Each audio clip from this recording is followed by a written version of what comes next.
Movie की शुरुआत में हमें कॉलेज दिखाया जाता है जहां पर ब्रैंडी को स्पीच देने के लिए बुलाते हैं और ब्रैंडी स्पीच दे रही थी। तभी एक स्टूडेंट उसे वर्जिन कह के पुकारती है, लेकिन ब्रैंडी उसे इग्नोर कर देती है। उसके बाद हम ब्रैंडी को उसके पेरेंट्स और उसके सिस्टर के साथ देखते हैं, जहां उसकी सिस्टर एम्बर अपने बॉयफ्रेंड से चिपक रही होती है। तभी वहां कैमरन आता है जो ब्रैंडी को स्पीच के लिए थैंक यू कहता है और ब्रैंडी को वो कुछ कहने ही वाला था और तभी एम्बर कहती है शायद ये तुम्हें प्रपोज करने वाला है। उसके बाद ब्रैंडी कहती है ऐसा कुछ भी नहीं है, हम सिर्फ अच्छे दोस्त हैं, उसके सिवा कुछ भी नहीं। ये सुन कैमरन उसे सच में प्रपोज करने वाला था, लेकिन अब वो नहीं करता। साथ ही वो गिफ्ट में ब्रैंडी को शूज देता है। इसके बाद हम ब्रैंडी को फियोना और बेंडे के साथ देखते हैं। ये तीनों बेस्ट फ्रेंड होती हैं और जब ब्रैंडी अपने कॉलेज की टू डू लिस्ट बना रही होती है तभी फियोना उसके साथ एक अडल्ट पार्टी में जाने के लिए कहती है। ब्रैंडी उस पार्टी में आ जाती है, लेकिन उसे वहां पे अच्छा नहीं लगता, इसलिए वो वापिस चलने को बोलती है। लेकिन तभी उसकी नज़र रोस्टी नाम के एक लड़के पे पड़ती है। उसका हॉट बॉडी देखकर ब्रैंडी इम्प्रेस हो जाती है और शराब की पूरी एक बोतल घटक जाती है और शराब के नशे में वो एक स्टंट भी करती है। पार्टी में कैमरन भी मौजूद होता है। ये देख वो भी हैरान हो जाता है। कुछ देर बाद ब्रैंडी की फ्रेंड्स उसे एक रूम में लेके आते हैं और थोड़ी देर बाद रोस्टी वहां पे आता है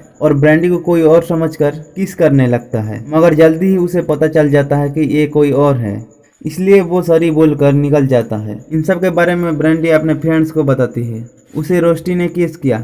उसके फ्रेंड्स कहती है कि तुम कितने उल्लू हो, तुमने रोस्टी के साथ इंटीमेट होने का चांस खो दिया। अगले दिन ब्रैंडी वाटर पार्क में लाइफ गार्ड के जॉब के लिए जाती है, जहाँ फिर उसकी मुलाकात रोस्टी को से होती है और उसकी बॉडी देखकर ब्रैंडी खामोश हो जाती है। ये दोनों पूल मैनेजर बिल्ली के पास जाते हैं, जहां बिल्ली ब्रैंडी को अकेले ही पूल साफ करने को बोलता है। काम खत्म करके ब्रैंडी घर आती है और अपने मम से पूछती है कि आपने अपनी वर्जिनिटी कब लूज की थी, मगर उसकी मम के बोलने से पहले उसकी डैड कहते हैं उनकी फर्स्ट नाइट को। उसके बाद हम ब्रैंडी की मम डैड को देखते हैं। उसकी मम कहती है हमें ब्रैंडी के साथ बात करना चाहिए, मगर उसकी डैड मना कर देते हैं, क्योंकि पिछली बार एम्बर से इस टॉपिक पर बात करी तो एम्बर ने 15 साल की उम्र में ही अपनी वर्जिनिटी लूज करवा ली थी।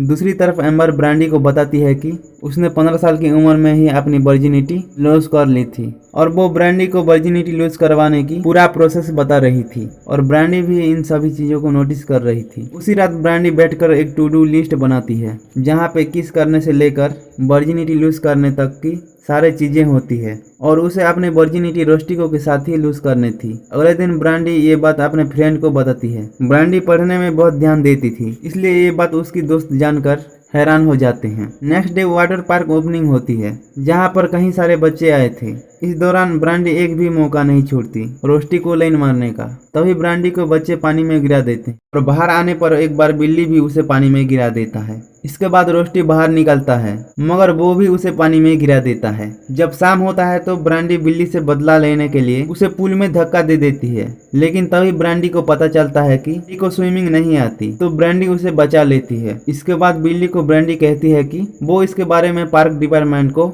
कुछ नहीं बोलेगी अगर उसने ब्रैंडी को पैसे दिए तो, और उसे स्विमिंग सिखाने के लिए भी ब्रैंडी कुछ पैसे उसे मांगती है और बिल्ली भी मान जाता है। उसी रात ब्रैंडी अपने लिस्ट की पहली चीज करना चाहती है, जो कि मास्टर बेसन थी, और वो लोग कैमरन के घर जाते हैं और ब्रैंडी अपने लिस्ट की पहली चीज कर लेती है। अगले दिन ब्रैंडी पूल पर बैठी होती है, तभी वो डिसाइड करती है कि आज रात को भी वो मास्टर बैट करेगी और वो सक्सेसफुली मास्टर बैट कर लेती है। तभी उसकी रूम में एम्बर आ जाती है। दरअसल कैमरन का कॉल आया था, इसलिए वो उसे बुलाने के लिए आई थी। कैमरन ब्रैंडी को डेट पर चलने के लिए कहता है, जिस पर ब्रैंडी हाँ बोल देती है और ब्रैंडी डेट पर जाने के लिए तैयार होती है। दरअसल वो लोग थिएटर में मूवी देखने वाले थे। तभी फियोना कहती है तुम आज कैमरन को प्लेजर देना। तभी दोनों मूवी देख रहे होते हैं। जब मूवी देखते देखते ब्रैंडी अपने हाथ को कैमरन की प्राइवेट पार्ट में हाथ लगा देती है और इससे कैमरन भी काफी एंजॉय करता है। उसके बाद हम ब्रैंडी को वाटर पूल में देखते हैं, जहाँ रोस्टिको के ध्यान अपने तरफ करने के लिए छोटे छोटे कपड़े पहनकर अपने बॉडी की प्रदर्शन कर रही होती है और वो बच्चों की राइड से नीचे आती है। उसी दौरान उसकी ब्रा खुल जाती है और वो ऐसे ही बाहर आती है। उसे जब पता चलता है तो वो वापस पानी में चली जाती है, लेकिन ब्रैंडी की ब्रा से बच्चे खेल रहे थे। ये देख ब्रैंडी ऐसे ही बाहर आ जाती है। उसके बाद ब्रैंडी बिल्ली को स्विमिंग सिखा रही होती है। तभी वहाँ ब्रैंडी को लेने के लिए एम्बर आ जाती है। एम्बर को देख बिल्ली उसके साथ फ्लर्ट करने की कोशिश करता है। इसके बाद रोस्टी अपने दोस्तों के साथ बातें कर रहा होता है और ब्रैंडी भी फियोना और बेंडे के साथ बातें कर रही थी। ब्रैंडी को लगता है कि रोस्टी उसके बारे में ही बात कर रहा है, इसलिए वो एक लड़के को उनके बातें सुनने के लिए भेजती है। सैम रोस्टी को भी लगता है, इसलिए वो भी एक बच्चे को भेजता है, लेकिन दोनों बच्चे कुछ अलग सुन लेते हैं और अलग ही बताते हैं। ब्रैंडी जो बच्चे को भेजा था वो कहता है रोस्टी आज पब में म्यूजिक बजाने वाला है। रोस्टी जो बच्चा भेजा था वो कहता है अगर तुम पाइनएप्पल जूस पियोगे तो वो तुम्हें प्लेजर देगी। ये सुनकर दोनों सरप्राइज होते हैं। तभी एक बार फिर कैमरन ब्रैंडी को डेट के लिए पूछता है और ब्रैंडी हाँ कर देती है। उसके बाद बेंडे, फियोना और ब्रैंडी पब में होते हैं क्योंकि रोस्टी का परफॉर्मेंस का वेट कर रहे होते हैं, लेकिन बच्चों ने गलत सुना था, इसलिए रोस्टी वहां पर आया ही नहीं था। ये तीनों एंजॉय करने के लिए उस पब की तीनों लड़कों को लेके वाटर पार्क जाते हैं, जहां ब्रैंडी एक लड़के को प्लेजर देती है और उनके आवाज सुनकर बिल्ली नीचे आ जाता है और वो तीनों को गालियां देता है। दूसरी तरफ कैमरन ब्रैंडी को लेने के लिए उसकी घर आता है, लेकिन ब्रैंडी घर में नहीं होता, इसलिए वो उसकी रूम में वेट करता है, जहां पर उसे ब्रैंडी की टू डू लिस्ट मिलती है। ब्रैंडी जब घर आता है तो कैमरन उसे बहुत गुस्से से बात करता है और वहां से चला जाता है। अगले दिन ब्रैंडी ये बात अपने फ्रेंड्स को बताती है और वो काफी सैड होती है, लेकिन उसके फ्रेंड्स कहते हैं कि जो तुमने शुरू किया है उसको तुम खत्म करो। दूसरी तरफ ये बात कैमरन अपने फ्रेंड डफी को बताता है। डफी ये सुनकर ब्रैंडी के पास जाता है और उसे समझाने की कोशिश करता है। तभी ब्रैंडी डफी के गले में एक लव बाइट देखती है। पूछने पर डफी कहता है कि मैं नहीं बताऊंगा, करके दिखाऊंगा। ब्रैंडी भी इससे मान जाती है और ये दोनों इंटीमेट हो जाते हैं। अगले दिन डफी ब्रैंडी की टू डू लिस्ट वाली बात डेरी को बताता है, जिसे सुनकर डेरी भी ब्रैंडी के साथ एंजॉय करने का सोचता है, इसलिए वो ब्रैंडी को अपने घर इनवाइट करता है, जहां वो ब्रैंडी को प्लेजर देता है। इसके बाद सीन कट हो जाती है और हम देखते हैं ब्रैंडी कैमरन के बारे में सोचकर दुखी होती है और वो कैमरन को कॉल करती है, लेकिन कैमरन फोन नहीं उठाता। इसके बाद बेंडे और ब्रैंडी के बीच बहस हो जाती है, क्योंकि बेंडे डफी को काफी लाइक करती थी और ब्रैंडी डफी के साथ इंटीमेट हुई थी और दोनों गुस्से में चले जाते हैं। इसके बाद वाटर पार्क को दूसरे वाटर पार्क वालों ने खराब कर दिया था, तो अब बिल्ली, ब्रैंडी, कैमरन और रोस्टी उनके वाटर पार्क को भी खराब करने के लिए जाते हैं और वो लोग खराब कर देते हैं। वहीं पर ब्रैंडी और रोस्टी भी किस करते हैं।